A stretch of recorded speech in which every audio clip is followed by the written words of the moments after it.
What's up, everybody? Derek Anderson, the DA. This is my review of House of the Dragon, episode 7. Man, another banger, man. Another cold banger. This show does not ever disappoint. I absolutely love seeing this show. I love seeing all of the different action scenes that are going on and all of that kind of stuff. But the main thing is the character development, the plot twists, all of that stuff really, really works. I have to just give hats off to HBO. A lot of folks were a little worried about after Game of Thrones season 8 and everything that went down on that season. A lot of folks were really sour on it and didn't think that they had it anymore, that they knew how to pull this off. But you get good showrunners, you get good writers, you stick to the script, the source material as closely as you can, get some good actors, and you got people that know what they're doing, and you just follow the bouncing ball all the way to the finish line. This show absolutely does that. So let's get into this particular episode. Man, first 10 minutes, the funeral, the wake thereafter, like that entire 10-minute scene felt like an hour, man. And it's not in a negative way. It was full of angst,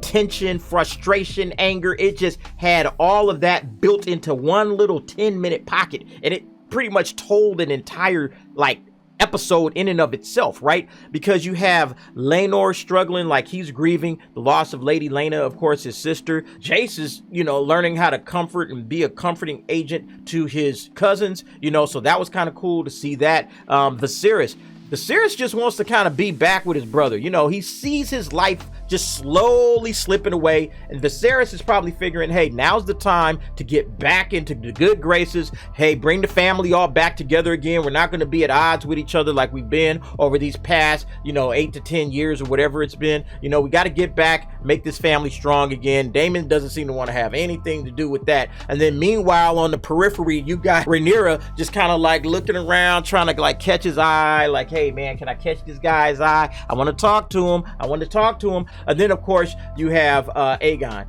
Aegon is drinking himself drunk. This guy is not going to be a good king. He's been a bonehead from the very beginning. And even Otto, who comes across him sitting on the steps drunk, he's just like, man, you gotta be kidding me.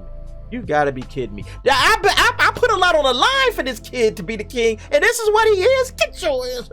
I love that part, man. You can feel Otto's frustration. And then you go to Corlys and Rhaenys, right? It's interesting how they both had different viewpoints on this whole situation. Corlys is like, look, names is what matters, right? He drops that whole, line because Rhaenys wants, one of her granddaughters to be the lord, or I guess the lady of Driftmark. Hey, they're going to be the lady of Driftmark. Let's go ahead and announce that now. Case is closed.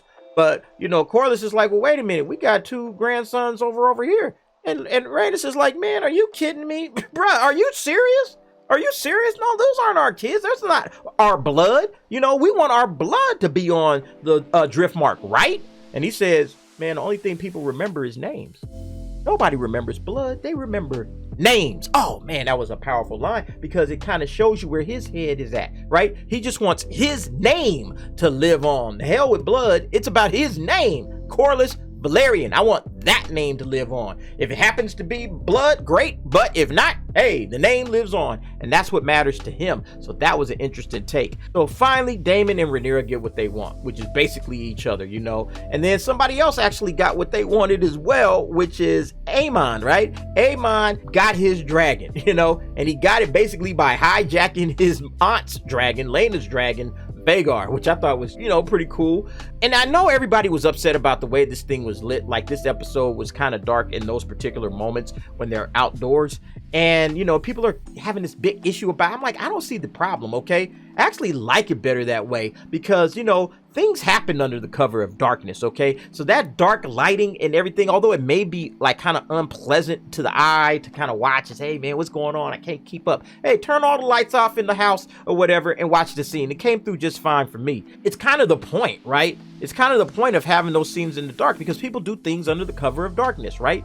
And so that kind of, plays into that. The lighting plays right into what it is they're doing. They're doing things in the dark that they shouldn't be doing for that mood lighting, right? right? You know, you're screwing your niece or your uncle, or you're stealing your aunt's dragon. It's all under the cover of darkness. I thought that was actually pretty smart for them to do that. And Aemon, let me tell you, man, this kid's got balls of steel, right? He got balls of steel, because he goes out there, he's trying to steal the dragon, and next thing you know, the dragon's like, oh, what? Oh, let me light this kid up. And, you know, he has to kind of back, hey, you know, hey, what did he say? Dracora or whatever, Draegus or whatever. He uses the dragon language to kind of cool Vhagar's jets. I thought that was like, okay, showing that this kid, even though he didn't have a dragon, he was paying very, very close attention in that whole How to Train Your Dragon school that they were doing back there. His brother and his cousins, he didn't have a dragon, but now he's been understanding how to get that. So I thought that scene was remarkable. It shows again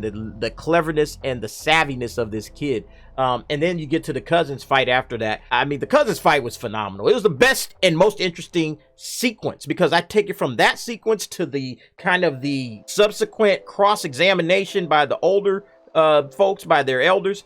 And what happened, how did it happen, who did what, who threw the first punch, you know, like all that kind of stuff that parents do with their kids when their kids get in a fight. Except this time, hey, somebody lost an eye. Yeah, man, that was gruesome, man. But you know what was cool was the little digs, right? Like all those little digs that everybody's making, you know, like the little nasty remarks, the smirk that Kristen Cole had when Allison basically said, oh, well, where's Laenor at? It's like, oh, well, he's probably out entertaining one of his young squires. And, you know, Kristen Cole is over there smirking. Like, that stuff is just absolutely amazing. This entire sequence was the most interesting thing that has happened so far in this season of interesting things. But when Jace basically spills it that, hey, you know, he called us bastards, you know. All right, so now the parentage of the children is up in the air, and it's being questioned openly by people in the kingdom. It's one thing to say it undercover, but it's a whole other thing to just put it out there in the atmosphere for everybody to hear in front of other people, right?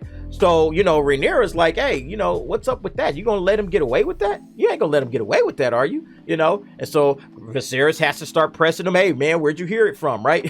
Aemon is hilarious, man. He throws the one kid under the bus that absolutely is gonna, you know, get away with this scot-free no matter what, and that's his older brother, right? Oh yeah, Aegon said that. I mean, I was like, wow.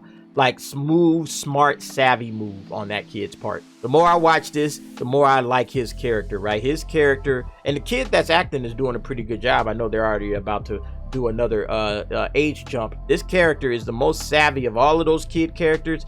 He knows what he's doing. He's been paying attention. He knows what he's doing. And then, of course, Viserys once again tries to make everybody just kind of kumbaya, hug it out. Like, come on, guys, we're family. Let's just put all of this to rest.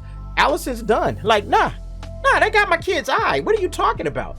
I want an eye for an eye. She goes to the eye for an eye. Everything in that moment was just on tenterhook. And it's really kind of highlights the failure of Viserys as a king and as kind of like the patriarch of this entire family, because, you know, he's been just kind of letting Rhaenyra get away with all her little indiscretions, hasn't really put an end to this nonsense, hasn't really put his foot down with his daughter. You know, she's just been running amok doing whatever she wants to do, and he's never really called her out to the carpet for it. He didn't take away and say, okay, you're not the heir, I'm naming my other son the heir. He's always kind of just placated her, and it's gotten to the point now where somebody lost an eye, his own son of all people. Alicent says, hey man, justice needs to be served, you know, give me that eye. She tells Kristen Cole to get it. Kristen is like, I'm just your protector, don't bring me into the middle of this crap. You know, when all of that doesn't happen, she grabs the blade and she goes after her former best friend, and there's this scene of tension where the two women are just like kind of locked in. Everybody's just kind of holding everybody else back, because, you know, what do? You got the princess and you got the queen on one hand. Like, whose side do you go with, right? But then at the end, the cleanest line is delivered by, once again, Aemon. He says, hey mom, good, I may have lost an eye, but I gained a dragon. Like, look at this guy, man. This guy gets it, man. This guy gets it. See, Aemon is the real G in this shit. He has clarity, right? He understands what's at stake. He understands what's going on. He is basically saying, look, fair exchange ain't no robbery, y'all. I traded an eye for dragon power. Like, what could be better? See, this is why this show is good. This is why this show is good, because it is a culmination of all the stuff that's been going on this whole time, right? Every episode seems to bring it back to that point. Like, what is this all about? What are we all here for? Everybody's lined up. It's not just the great dialogue. It's not just the character building, but it's the stakes. The stakes that have been won, the stakes that have been lost in this battle for power. Like they've battled the Game of Thrones, right? It's this battle for power. And it's not just you've won a stake, but how you won that stake. And see, that's what this kid got. He understood, hey, I got a dragon and it cost me an eye, but I'm all right with it, right? Because it's the Game of Thrones. You either win or you die, right? There's going to be some losses that are going to come about, and you haven't died yet, so you're still in the game, right? I mean, he gets it. And what's crazy is the strength of Aemon is kind of contrasted with the weakness of Viserys, right? Because, like, you know, and it's his own son, which is kind of doubly hilarious, but it's his own son that did what he needed to do to get a resolution to a problem. I don't have a dragon. I need a dragon. If I want to be a powerful entity in this game, I need a dragon. Okay, he goes and he gets a dragon, he loses an eye. Hey, that's cool, because I got my dragon. Otto breaks it down to her, right? You know, because he says, hey, the king's stubbornness created this problem. Okay, he could have dealt with this the right way, but he decided to placate Rhaenyra, and you know, now it's giving them, and now it's messed everything up. Okay, he says, hey, we play an ugly game. We play an ugly game, but for the first time I see that you have the willingness to win it. And that's the most important thing about it, is that, okay, we're gonna play this game, we're here, but do you have the willingness to win the game, or are you gonna let them win it? And now, you know, he basically says, you know, Viserys' stubbornness of not dealing with Rhaenyra has given them a dragon. You know, he says, and the biggest dragon of all. So he's pretty happy about that. So that wasn't the end of the episode, but that was pretty much it. That was the most important change, you know. Now we have the battle lines are drawn. Okay, each side is kind of retreated into their various little camps, and everybody's going to the next steps, right? Okay, now what do we do? You know, everybody's in that mode. Rhaenyra, for all intents and purposes, just kind of got Laenor, bye, see you later, because, you know, they figured out how to get this guy his freedom, and then off he goes. Daemon and Rhaenyra are now married. Alicent and Otto, they're all finally both on the same page. They know what to do. So now I think the sides are pretty much well aligned, and it's time for civil war. Let's see what happens in these last couple of episodes. But first, before we do that, we're going to get to the game board and see where everything stacks up. All right, so here we are with the game board, and you can see Rhaenyra still sitting at the top of the game board. I still think she has the strongest position of anybody right now in terms of the story and the plot and where everything is at, all right? Because she's already the heir, okay? She's already heir, and now she is wedded to the previous heir that was before her, which is Daemon, okay? Daemon has a lot of respect in the kingdom. I think people like this guy, you know, but, you know, he's going to help strengthen Rhaenyra's side of things, so I think that was important for that particular union. I'm not sure who is using who in this particular situation. I have a feeling Rhaenyra thinks she's using Daemon, but I think Daemon is really using her right back. But we'll see how that plays itself out.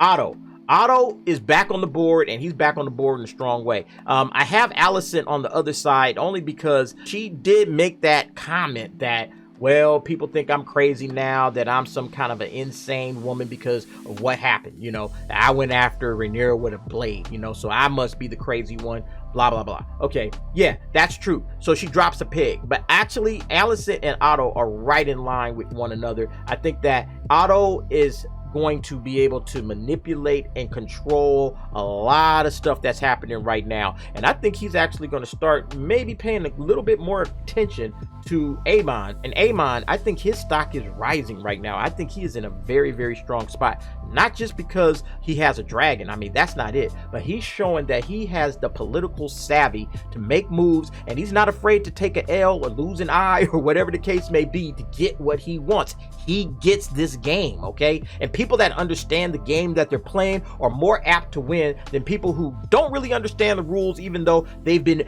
placed in a pretty good position. It's kind of like that in life anyway. But yeah, Corlys, Rhaenys, man, bad situation for them. I think they're pretty much going to be dropped up off the board. Viserys, of course, is on his way out. He's going to be gone in a minute, and nobody's really listening to this guy anymore. His own wife isn't listening to him. His daughter just kind of knows that he's going to play patsy for her every single time. So his situation is just getting worse and worse. And with Otto in place on Alicent's side against Viserys, yeah, I think Viserys and whatever he wanted is about to be coming to a very sad and crashing end. It's going to probably happen in the 9th episode, but we'll see what happens. Anyway, folks, what did you think of House of the Dragon episode 7? I loved it. I think that this show is hands down the best show right now on television, and I like Andor. I'm going to have a review up for Andor in just a moment, but I think that this is hands down the best show going right now.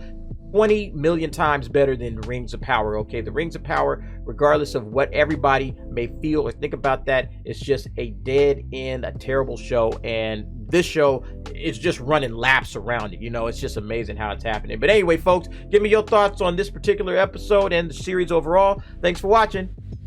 See you next time.